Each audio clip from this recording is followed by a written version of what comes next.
Putin Bharat पहुंचे हैं और साथ लाए हैं ऐसे तोहफे जो सिर्फ सौगात नहीं, दुश्मनों की सांसें रोक देने वाला झटका है। आज मैं आपको बताऊंगा कि प्रधानमंत्री नरेंद्र मोदी के लिए रूस कौन कौन सी ताकत लेकर आया है, जिनकी सुगंध भर से पाकिस्तान, चीन और अमेरिका जैसे देशों में खलबली मच गई है। जैसे ही पुतिन का विमान भारत की धरती पर उतरा, विश्व राजनीति में हलचल शुरू हो गई। पुतिन भारत को कौन से 7 तोहफे देने वाले हैं, जिसकी नजर पूरी दुनिया पर है, और इन तोहफा से भारत का और यहाँ के आम लोगों का कैसे भला होगा।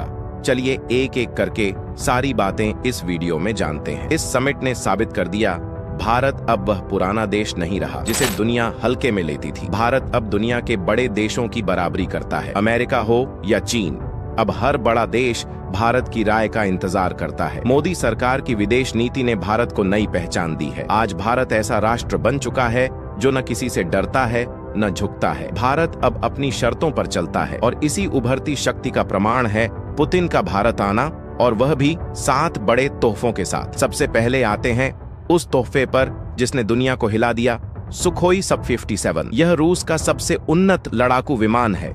इसकी पहुंच 7,800 किलोमीटर तक है। यह दुश्मन के रडार को धोखा दे सकता है। यह बिना दिखे दुश्मन की बेस पर हमला कर सकता है। इसकी मारक क्षमता इतनी अधिक है कि दुनिया के कई देश इससे डरते हैं। भारत और रूस के बीच इस लड़ाकू विमान को मिलकर बनाने की संभावना पर भी गहन बातचीत हो रही है। इसका मतलब है कि भविष्य में भारत केवल इसे खरीदेगा नहीं, बल्कि इसे स्वयं बनाएगा भी। चीन की वायुसेना के J-20 और पाकिस्तान के F-100C इस विमान के सामने टिक भी नहीं सकते। इसी वजह से पाकिस्तान के समाचार चैनलों पर डर हावी है। पहला तोहफा ही इतना शक्तिशाली है कि दुश्मन अपने आप दबाव में आ गए हैं। अगर आप भी चाहते हैं कि ये रिश्ता यूं ही सदियों तक बना रहे, तो इस वीडियो को अभी लाइक कर दीजिए। दूसरा तोहफा है S-500 रक्षा प्रणाली। अगर S-400 ने पाकिस्तान को भयभीत किया था, तो कल्पना कीजिए कि S-500 भारत को मिल गया तो क्या स्थिति होगी। यह प्रणाली 500 से 600 किलोमीटर दूर से आने वाली मिसाइल, विमान, ड्रोन सब कुछ हवा में नष्ट कर सकती है। यह सिर्फ 5 मिनट में प्रक्षेपण के लिए तैयार हो जाती है। 200 किलोमीटर की ऊंचाई तक यह दुश्मन को रोक सकती है। दुनिया में केवल कुछ ही देशों के पास ऐसी तकनीक है। भारत के पास यह आ जाए तो भारत का आसमान अभेद्य हो जाएगा। पाकिस्तान तो पहले ही डरा हुआ है, लेकिन चीन भी इसे लेकर चुप है, क्योंकि चीन जानता है कि भारत के हाथ यह तकनीक लग गई तो एशिया में सबसे मजबूत वायु सुरक्षा भारत की होगी। तीसरा तोहफा है परमाणु ऊर्जा से चलने वाली पनडुब्बी। समुद्र की गहराइयों में छुपा यह तोहफा भारत के लिए बेहद महत्वपूर्ण है। रूस भारत को एक ऐसी पनडुब्बी दे रहा है जो महीनों तक पानी के अंदर चल सकती है। यह बिना सतह पर आए दुश्मन पर हमला कर सकती है। इसकी कीमत करीब 17,000 करोड़ रुपए है।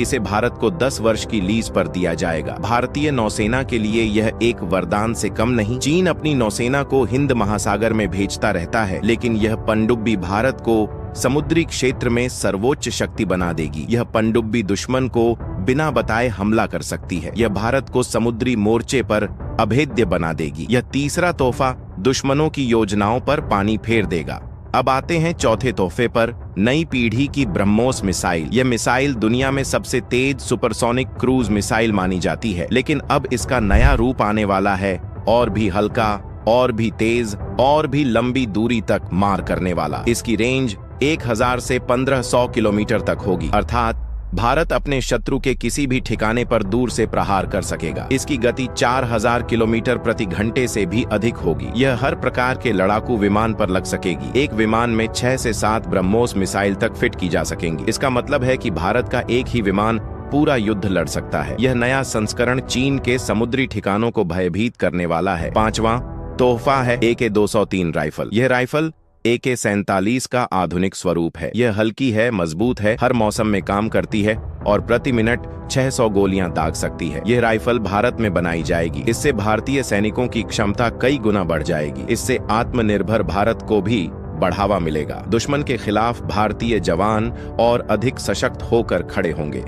यह हथियार भारतीय सेना को आधुनिक और अग्रेसिव दोनों बनाएगा। छठा तोहफा है भारत के नागरिकों के लिए रूस द्वारा निशुल्क वीजा व्यवस्था, अर्थात भारतीय नागरिक बिना वीजा के रूस जा सकेंगे। यह केवल यात्रा की सुविधा नहीं, ये दोनों देशों के रिश्ते में आया बड़ा परिवर्तन है। ये सामान्य देशों को नहीं मिलता, ये उन देशों को मिलता है जो एक दूसरे को रणनीतिक साथी मानते हैं। इससे भारत और रूस के बीच व्यापार बढ़ेगा, पर्यटन बढ़ेगा, शिक्षा और संस्कृति का आदान प्रदान बढ़ेगा, लाखों भारतीयों को रूस जाने का अवसर मिलेगा।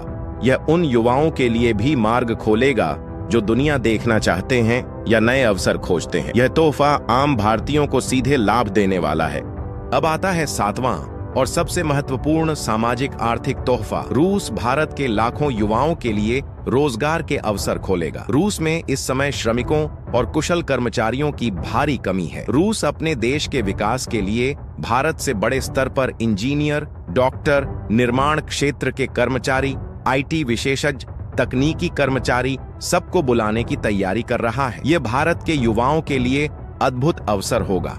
बेहतर वेतन, बेहतर जीवन स्तर और अंतर्राष्ट्रीय अनुभव, ये सब भारतीय युवाओं के भविष्य को नई उड़ान देंगे। रूस ने कहा है कि वह भारत से बड़े पैमाने पर कार्यबल लेगा क्योंकि भारतीय मेहनती, ईमानदार और कुशल होते हैं। यह तोहफा भारत के लिए केवल आर्थिक अवसर नहीं, यह भारत और रूस के बीच गहरे विश्वास की निशानी है। अब जरा सोचिए, हवा में सुखोई 57, आकाश में S-500 की ढाल, समुद्र में परमाणु पनडुब्बी, दुश्मन के ठिकानों पर ब्रह्मोस का प्रहार, सैनिकों के हाथ में AK-203, आम नागरिकों को रूस का मुफ्त प्रवेश और लाखों भारतीय युवाओं के लिए रूस में रोजगार के अवसर। ये 7 तोहफे भारत के भविष्य का नया दरवाजा खोलते हैं। दुनिया इस परिवर्तन को देखकर चिंतित है। अमेरिका इसलिए नाराज है क्योंकि भारत रूस के साथ और निकट आ रहा है। चीन इसलिए चुप है क्योंकि उसकी चालें अब धरी की धरी रह जाएंगी। पाकिस्तान इसलिए घबराया हुआ है क्योंकि भारत की ताकत बढ़ती जा रही है। और भारत इसलिए शांत और आत्मविश्वास से भरा है क्योंकि वह सही दिशा में आगे बढ़ रहा है। पुतिन यह संदेश देकर गए हैं कि रूस भारत को केवल मित्र नहीं बल्कि समान शक्ति वाला रणनीतिक सहयोगी मानता है और भारत भी रूस को केवल सहयोगी नहीं बल्कि भविष्य का साझेदार मानता है। आने वाले वर्षों में भारत और रूस की साझेदारी दुनिया को नया रूप देगी। अगर आप भी मानते हैं कि भारत का समय आ चुका है तो कमेंट में लिखिए जय हिंद और दोस्तों चैनल को सब्सक्राइब करना ना भूलें।